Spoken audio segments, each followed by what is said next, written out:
300 riders stood outside Ethan Walker's barn at sunrise, and not a single one of them spoke. Before we go any further, remember this. Out on the frontier, a man's smallest kindness can travel farther than a horse at full gallop. The morning wind moved slowly across the Wyoming plain, carrying the dry scent of dust and sagebrush, and Ethan Walker stood alone beside his barn door, his boots planted in the hard earth, staring at the silent line of riders stretching across his pasture like a dark shadow laid over the land. Their horses breathed in slow white clouds in the cold air. Leather creaked. A hawk circled somewhere high above the open sky, but the riders themselves did not move. Ethan counted them once, then again, thinking maybe the early light had fooled his eyes, but the number didn't change. 300 men sat tall in their saddles, Apache riders by the look of their braids and feathers, their faces calm and unreadable, their eyes fixed on the lonely cowboy who had stepped out of the barn only moments before. Ethan's ranch sat miles from the nearest town, a quiet patch of land where the wind was usually the loudest thing a man heard all day. For 8 years he had lived there alone, fixing fences, tending horses, and letting the world pass by without asking much of it. People in the town of Dry Creek said Ethan Walker liked it that way, said the man had buried too many memories to ever live among crowds again. And maybe they were right. Out here, a man could work, breathe, and sleep without the noise of other people's troubles. But that silence had been broken the night before. Ethan could still remember it clearly. The storm had rolled in after dark, one of those sudden prairie storms that turned the sky black and sent cold rain slashing across the land like handfuls of thrown gravel. The wind rattled the barn doors, and the horses inside had stomped their hooves against the wooden floor, restless in the thunder. Ethan had just finished hanging his lantern when he heard something strange outside. At first he thought it was the wind pushing through the cottonwoods along the creek. Then he heard it again. A small sound. Weak. Almost lost beneath the rain. A child crying. The sound stopped him cold. Out here, a child's voice in the middle of a storm meant trouble. Maybe a traveler lost on the trail. Maybe something worse. Ethan stepped onto the porch and listened again, rain soaking through his coat, the lantern light flickering behind him. There it was. Faint. Carried by the wind from somewhere near the creek bed about 50 yards from the barn. Ethan didn't hesitate long. He grabbed his hat, tightened the lantern's handle in his grip, and walked into the storm. The mud pulled at his boots as he crossed the pasture, lightning flashing somewhere far out across the prairie, lighting the land for a heartbeat at a time. And then he saw her, a small figure huddled against the rocks beside the creek, soaked through and shivering, no older than 6 or 7. A native child, her dark hair plastered to her face, one small hand clutching the torn edge of a blanket that had long since stopped keeping out the rain. She looked up when Ethan stepped closer, her eyes wide and frightened, but she didn't run. She just stared at him as if she had already used up all the strength she had left. Ethan knelt beside her slowly, careful not to startle her. "Easy there, kid," he said quietly, the words nearly lost in the wind. "You're safe now." The girl didn't answer, but her shoulders trembled in the cold. Ethan took off his coat and wrapped it around her small frame before lifting her gently into his arms. She was lighter than he expected, light as a sack of grain, and far too cold for a child her age. By the time Ethan carried her back into the barn, the storm had begun to ease, but the night was still long and dark beyond the wooden walls. He dried her off as best he could, warmed a kettle over the small stove, and let the horses settle back into their quiet breathing. The girl barely spoke a word. She only watched him with those wide, steady eyes while the lantern cast long shadows across the barn floor. Ethan thought that was the end of it. A lost child in a storm. A quiet act of kindness. Something any decent man would do. But now, standing in the pale gold light of the new morning, looking out at 300 silent riders filling his pasture from fence line to fence line, Ethan Walker was beginning to understand something important. Out on the frontier, kindness had a way of traveling faster than a man expected. The riders did not move, and neither did Ethan Walker. The cold morning air stretched between them like a long breath waiting to be released. Ethan rested one hand against the rough wood of the barn door, his fingers brushing the old grain worn smooth by years of work, and he studied the silent line of horses spread across his pasture. 300 riders meant something. Out here on the frontier, Numbers like that were never accidental. A small group might ride for trade. A dozen might ride for news. But hundreds of riders traveling together meant a message strong enough to cross mountains. Ethan knew that much even after years of keeping to himself.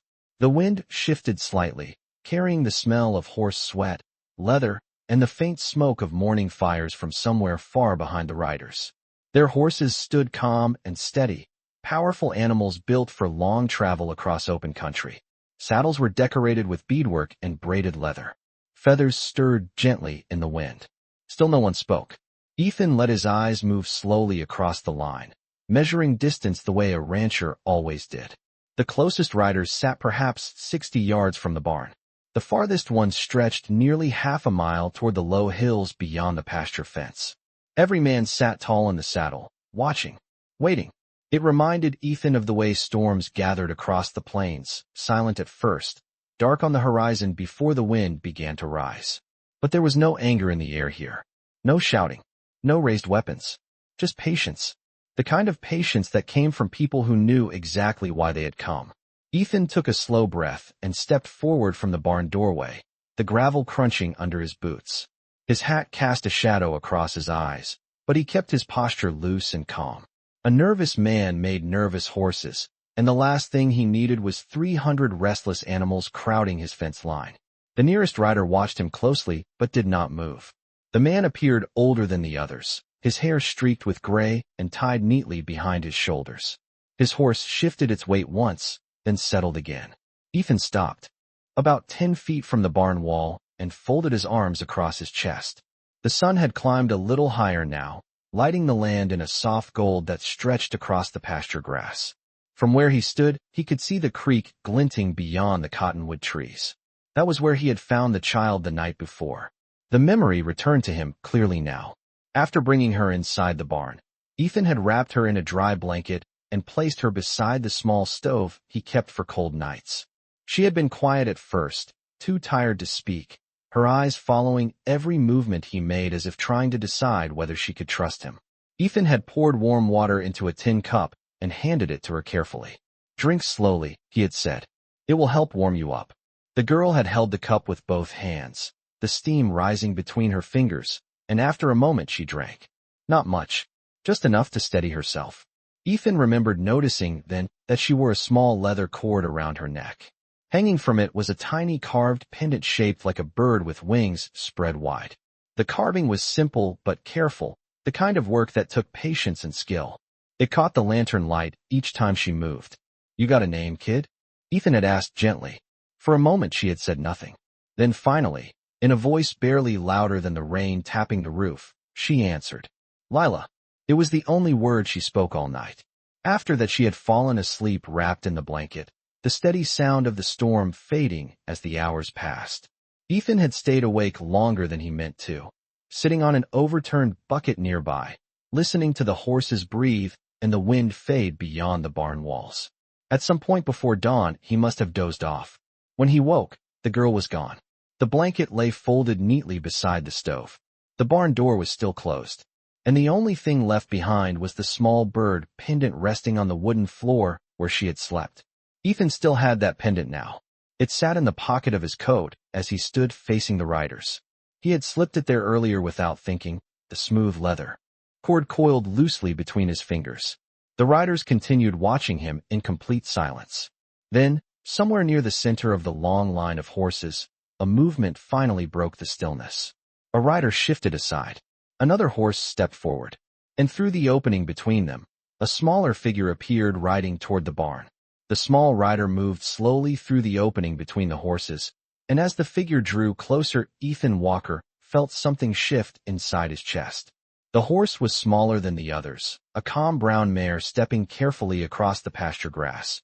And sitting on the saddle with steady confidence was the same child he had carried through the storm the night before. Lila.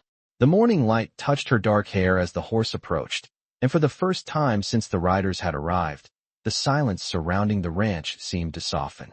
Ethan did not move. He simply watched as the little mare came forward, closing the distance yard by yard until the girl was only 20 feet from the barn. The 300 riders behind her remained perfectly still, like a line of statues carved from the morning air. Lila guided the horse with quiet ease that looked far too practiced for a child her age. When she reached the edge of the barnyard, she gently pulled the reins and the horse stopped, its hooves settling into the dry earth with a soft crunch. For a moment the girl simply looked at Ethan, the same steady gaze she had held the night before when she sat beside the stove wrapped in his blanket. The fear that had filled her eyes during the storm was gone now. In its place was something calmer, something stronger. Recognition. Ethan slowly unfolded his arms and stepped forward another few feet. The wind brushed across the pasture, stirring the grass around his boots and tugging lightly at the brim of his hat. "You made it back to your people," he said quietly, his voice carrying just far enough for the girl to hear. Lila nodded once from the saddle. Her expression remained serious, but there was warmth behind it now. "I told them," she said softly. Her voice was stronger than it had been the night before. Ethan tilted his head slightly. "Told them what?" For a second the girl glanced back over her shoulder toward the long line of riders behind her. When she turned forward again, the smallest hint of a smile touched her face. "That you helped me." Ethan exhaled slowly through his nose. He had expected many things when he saw the riders that morning, but not this quiet conversation with a child in the middle of 300 watchful men. He reached into his coat pocket and pulled out the small leather cord he had found in the barn. The carved bird pendant dangled from his fingers, catching the sunlight as it swayed gently in the wind. "You left this behind," he said. Lila's eyes brightened immediately when she saw it. She slid carefully from the saddle and stepped toward him across the dusty ground. The mare remained exactly where she stood, calm and patient. Ethan crouched slightly as the girl approached. She stopped a few feet away, looking up at him, and for a moment neither of them spoke. The ranch was so quiet that Ethan could hear the slow breathing of horses and the distant sound of the creek flowing beyond the cottonwoods. Finally he held out the necklace. "Figured it belonged to you." Lila took the cord gently from his hand and slipped the pendant back over her head. The small carved bird settled against her chest where it had rested the night before. She touched it briefly as if confirming it was safe again. "My grandmother made this," she said. Ethan gave a small nod. "She does good work." The girl looked up at him again with that same thoughtful expression. "She said the bird means someone who finds their way home." Ethan straightened slowly. The words lingered in the quiet air between them. Out beyond the barnyard the riders still waited, silent and patient, their horses shifting only slightly in the growing warmth of the sun. Lila turned and lifted her hand toward the riders in a simple signal. For the first time since dawn, movement spread through the long line of men. Saddles creaked. Horses stepped forward. And from the center of the riders, an older man with gray braided hair began guiding his horse slowly toward the barn. The older rider guided his horse forward with slow, deliberate steps, and as he moved through the line of waiting men the quiet across the pasture seemed to grow even deeper. The horse beneath him was tall and broad, its coat the color of dark chestnut wood polished by years of travel, and the man sat in the saddle with the calm balance of someone who had ridden many thousands of miles across open land. His gray braided hair rested against his shoulders, and the morning sun caught the silver beads woven carefully through the braid. Ethan Walker stood still beside the barn, watching the rider approach with the same steady patience he had shown all morning. The man stopped his horse about 15 feet away and studied Ethan in silence for a moment, his dark eyes thoughtful rather than hard. Then he glanced down at the small girl standing beside the cowboy. Lila met the older man's gaze and nodded once, a quiet signal that passed between them without words. The man dismounted smoothly, his boots touching the ground with a soft thud that seemed to echo louder than it should in the still air. Behind him the 300 riders remained exactly where they were, their horses calm and unmoving, their attention fixed on the barnyard. The older man stepped forward slowly, closing the distance between himself and Ethan until only a few yards remained. Up close Ethan could see the lines of age around the man's eyes, the kind that came from years of sun and wind rather than worry. This was a man who had spent most of his life outdoors beneath the same sky that stretched above the Wyoming plains. For a few seconds neither of them spoke. The wind brushed across the pasture again, stirring the tall grass and carrying the faint scent of the creek water beyond the trees. Finally the older man placed one hand over his chest in a gesture of quiet respect. My name is Dakota, he said in clear, careful English. His voice was deep but calm, the tone of someone used to being listened to. Ethan gave a slight nod of his head. Ethan Walker. Dakota glanced briefly toward the barn behind Ethan, then back toward the long line of riders across the pasture before speaking again. My granddaughter came home before the sun rose. Ethan looked down at the small girl standing beside him. Lila stood quietly, her hands folded together in front of her, the carved bird pendant resting against her chest. Takeda continued. She told us about the storm. She told us about the man who carried her from the creek and gave her warmth when the night was cold. Ethan shifted his weight slightly, brushing a hand along the side of his coat, as if the story being repeated made him uncomfortable. Kid was cold and lost, he said simply. Seemed like the right thing to do. Takeda studied him closely for a moment, as though measuring the weight of those words. Then the older man's expression softened just enough for Ethan to notice. Many men speak of doing the right thing, Dakota said quietly. Fewer do it when no one is watching. Ethan glanced out across the pasture at the 300 riders who had arrived with the morning sun. Looks like somebody was watching, he replied. Dakota allowed a faint smile to appear at the corner of his mouth. He turned slightly and gestured toward the riders waiting beyond the barnyard. They came because of what my granddaughter said. Because a man who helps a child in the dark is a man we wish to meet in the daylight. Lila looked up at Ethan again, her eyes bright with a quiet pride. The wind lifted a strand of her hair and carried it briefly across her cheek before it settled again. Ethan rubbed the back of his neck thoughtfully and looked from the girl to the older man. You rode a long way just to say thank you? Dakota followed Ethan's gaze toward the pasture where the riders waited patiently beneath the morning sun. For a moment the older man did not answer. Instead he looked back toward the horizon, as if measuring the distance of something only he could see. Ethan Walker watched them carefully, his expression calm even though the sight would have unsettled most men who lived alone on a stretch of land this wide. The riders did not rush forward. They did not raise their voices. Instead they approached with the same steady patience they had shown since the sun first touched the horizon. Dakota remained standing a few steps away from Ethan, his posture relaxed but purposeful, as though he had expected this moment from the beginning. Lila stood between them, looking from her grandfather to the cowboy beside the barn. The carved bird pendant rested against her chest, rising and falling gently as she breathed. Ethan rubbed his jaw thoughtfully and glanced out across the pasture again. You planning to fill my whole field with horses? He asked quietly. Takeda followed his gaze and gave a small nod. Only for a short time.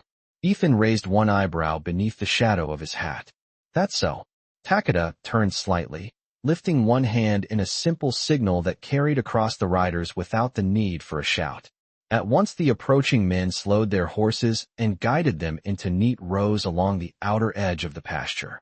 They did not crowd the barn, stepped forward again, and looked across the ranch buildings with calm interest. The barn was weathered but sturdy. The house beyond it sat near the cottonwood trees that lined the creek, its porch facing the wide open plains. The fences were straight and recently repaired. The horses inside the corral looked healthy and well cared for. Takeda seemed to take all of this in before returning his attention to Ethan. A man who keeps his land this well does not usually live without neighbors, he said thoughtfully. Ethan rested one hand on the top rail of the fence beside him. Neighbors can bring trouble, he replied. Land and horses are simpler. Only open sky and a handful of cattle trails. It was a sight no one in Dry Creek would have believed if they had not seen it with their own eyes. Ethan rested his forearms along the top rail of the fence and looked slowly across the wide circle of riders surrounding the ranch. The scale of it was something even a man used to measuring large stretches of land could not ignore. From the barnyard to the farthest riders near the hills was easily 3/4 of a mile. Their presence turned his quiet ranch into something that felt almost like a gathering place. Your people travel fast, Ethan said finally. Dakota gave a small nod. When a child rides home through the night with an important story, people listen. Lila stood quietly beside them, following the movement of the riders with curious eyes. A few of the horses closest to the barn lowered their heads toward the grass, their reins loose while the riders watched the land with relaxed patience. There was no tension among them, no sense of urgency, only the calm focus of people who had come for a purpose and intended to see it through. Ethan noticed a group of riders near the edge of the pasture guiding their horses toward the creek. Two men dismounted and led their animals carefully to the water, letting them drink before bringing them back toward the open field. Another pair of riders gathered fallen branches near the cottonwoods, stacking them neatly beside a small clearing as if preparing a cooking fire. The movements were quiet and respectful. No one stepped closer to the house or the barn than necessary. It was clear the riders understood the boundaries of the land even without being told. Ethan scratched lightly at the side of his beard and gave a thoughtful shake of his head. You bring 300 men to a ranch, and they behave better than most folks in town. Dakota allowed a soft chuckle to escape him, the sound low and brief. Men who ride together must learn patience. Ethan looked down toward Lila, who had crouched beside the fence to watch a small sparrow hopping along the dusty ground. My grandfather would not bring them here unless it was safe. Ethan glanced sideways at Dakota. That is a lot of trust for someone you met less than a day ago. Dakota's expression remained calm. My granddaughter knows how to judge a man's heart, he said simply. Ethan did not reply to that right away. Instead, he looked across the pasture again where the riders had begun forming small groups near the outer edges of the field. Some were gathering water from the creek. Others checked their horses or adjusted their saddles. The entire movement carried a quiet rhythm that reminded Ethan of cattle drives he had seen years earlier, where dozens of riders moved together across open land with practiced ease. After a moment, Ethan pushed himself away from the fence and turned toward the barn doors. Well, he said slowly, if 300 riders are planning to stay the day, they might as well have water for their horses. Takeda watched him with a thoughtful expression. You would allow that? Ethan gave a small shrug as he reached for the barn latch. Out here the creek belongs to the land more than it belongs to me. He pulled the barn door open, and the familiar smell of hay and leather drifted out into the morning air. Inside, several of his own horses lifted their heads curiously at the sudden noise. Ethan stepped into the shade of the barn and grabbed a pair of empty buckets from the wall hooks. Murmur of horses and the occasional creak of leather saddles as riders shifted their weight. It was the kind of sound that told him these men understood long rides and quiet miles. Lila followed a few steps behind him, her small boots brushing the dust of the trail, while Dakota walked beside her with the steady pace of someone who knew every movement on the land mattered. When they reached the edge of the creek, Ethan knelt beside the flowing water and dipped the buckets beneath the surface. The current moved cool and clear around the metal rims, filling them quickly. For a moment, Ethan simply watched the water run past his hands. Out here on the plains, the creek was the lifeline for everything within miles. Horses drank from it. Cattle gathered near its banks in the summer heat. Even the cottonwood trees stood tall because their roots could reach its steady flow. Ethan lifted the first bucket and set it on the ground before filling the second. When he stood again, he noticed several riders guiding their horses carefully toward the water, each man waiting his turn so the animals would not crowd the narrow bank. The discipline was quiet but unmistakable. No one rushed forward. No one tried to claim space ahead of another. They waited with the calm patience of people used to traveling together across long distances. Ethan nodded slightly to himself. They handle horses well, he said as he lifted the buckets again. Takeda gave a small nod in return. A rider who does not respect his horse does not ride far. Ethan started back toward the barnyard with the buckets balanced carefully in each hand. Lila walked beside him now, glancing up toward the long line of riders scattered across the pasture. They have not been here before, she said quietly. Ethan looked down at her with a faint smile beneath his beard. Neither have most folks. The girl considered that for a moment as they reached the open ground near the barn. Several riders had dismounted now and were standing beside their horses, stretching their legs after the long ride. Others remained in their saddles, watching the land with relaxed attention. One young rider guided a gray horse toward the corral gate, but stopped several yards away as if waiting for permission. Ethan set the buckets beside the fence and opened the gate with a slow creak of wood. Let the horses come through one at a time, he called calmly. The young rider nodded in understanding and led his horse forward. The animal stepped carefully into the corral and lowered its head toward the water trough inside. Soon another rider approached, then another, each waiting until the previous horse had finished drinking before bringing the next one forward. The rhythm of the ranch changed as the morning continued. Horses drank. Riders moved quietly across the pasture gathering firewood or checking their saddles. A few men sat together beneath the cottonwood trees, speaking in low voices that drifted softly across the creek. Through it all, Ethan Walker moved among them with the steady confidence of a man who had spent years caring for land and animals without needing help from anyone else. Stood beside the corral rail with his hat tipped slightly forward, watching the movement across his land with the careful eyes of a rancher who had spent years reading the language of horses and weather. The riders moved with calm purpose. Some checked their saddles or brushed dust from their horses' coats. Others rested beneath the cottonwood trees near the creek, their voices low enough that the wind carried only fragments of sound across the field. It was clear that these men were comfortable waiting, comfortable sharing the land without claiming it. That alone told Ethan a great deal about the kind of people they were. Near the barn, Lila sat on the top rail of the fence with her legs swinging gently, her carved bird pendant glinting each time it caught the sunlight. She had been watching the horses for nearly an hour now, her eyes following every movement with quiet curiosity. A young rider approached the corral, leading a tall black horse whose coat shone like polished stone under the morning light. The animal moved with the smooth confidence of a horse raised carefully and ridden well.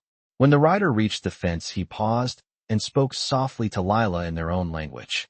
The girl listened, then glanced toward Ethan before answering. The rider nodded respectfully and stepped forward, allowing the horse to drink from the trough before leading it away again. Ethan noticed the exchange and raised one eyebrow. What did he say? Lila looked over at him with a small smile.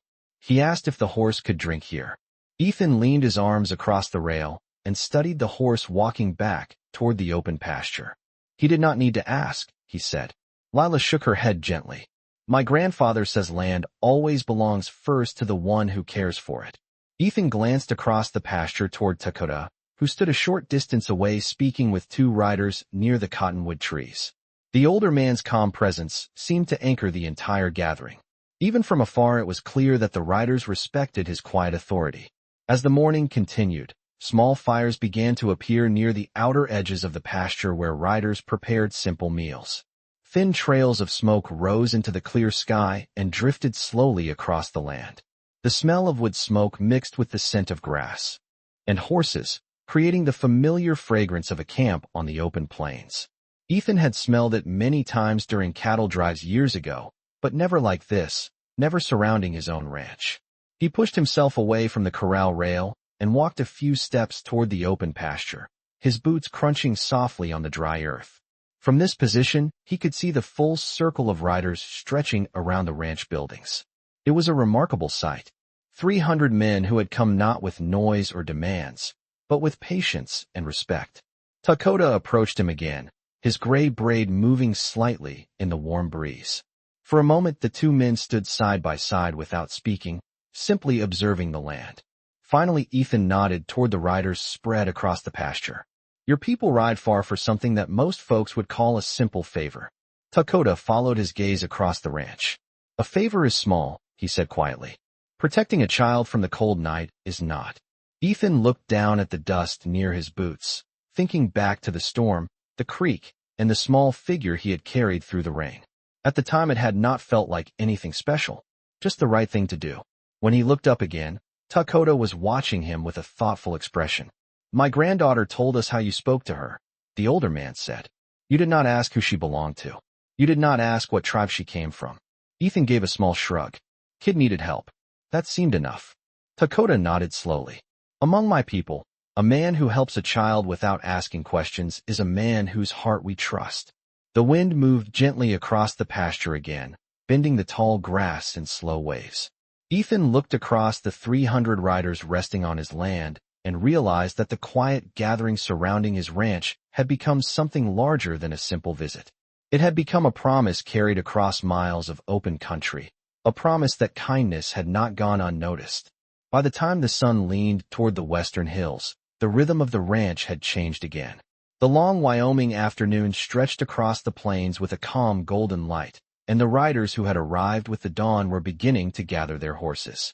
Fires near the cottonwood trees burned low now, their thin trails of smoke fading into the open sky.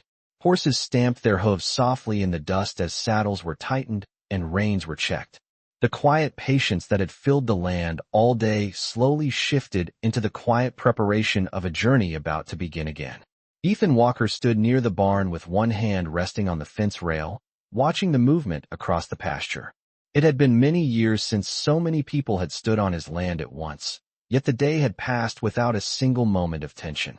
The riders had treated the ranch the way a careful traveler treats a place of shelter on the trail, with respect and gratitude rather than ownership. That alone told Ethan something important about the people who had come. Lila walked beside him now, her small boots leaving faint marks in the dusty ground as she looked across the field where riders mounted their horses. The carved bird pendant rested against her chest, catching the last bright rays of sunlight. "They are going home," she said softly. Ethan nodded once. "Looks that way." Across the pasture, Dakota mounted his horse with the same steady ease he had shown that morning. The older man guided the animal forward until he reached the open space near the barn where Ethan and Lila stood. The horse stopped a few yards away, its breath drifting faintly in the cooling evening air. For a moment, Dakota looked across the ranch as though fixing the sight of it firmly in his memory. The barn, the corral, the long grass bending beneath the wind. Finally, he turned his gaze back toward Ethan Walker.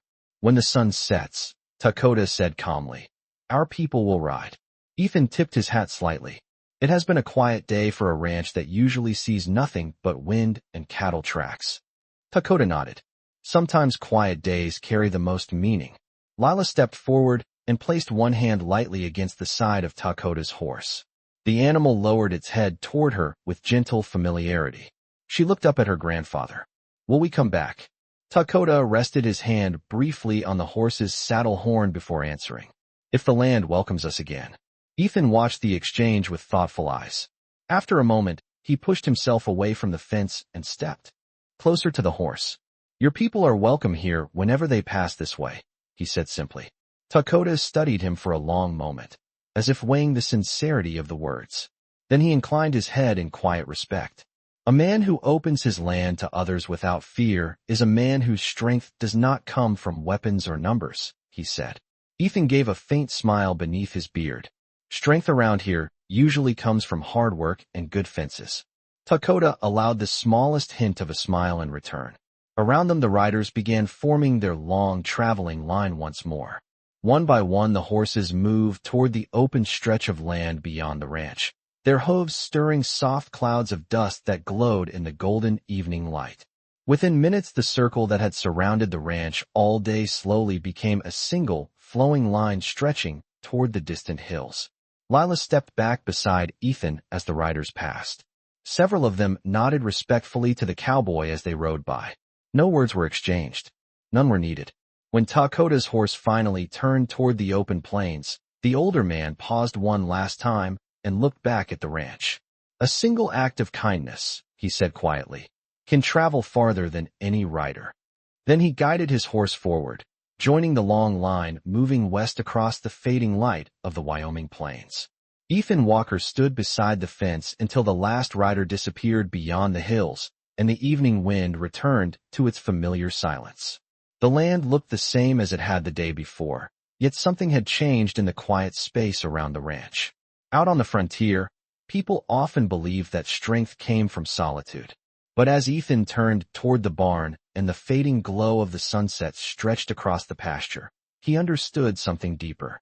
Sometimes the strongest thing a man could do was simply choose kindness when no one else was watching.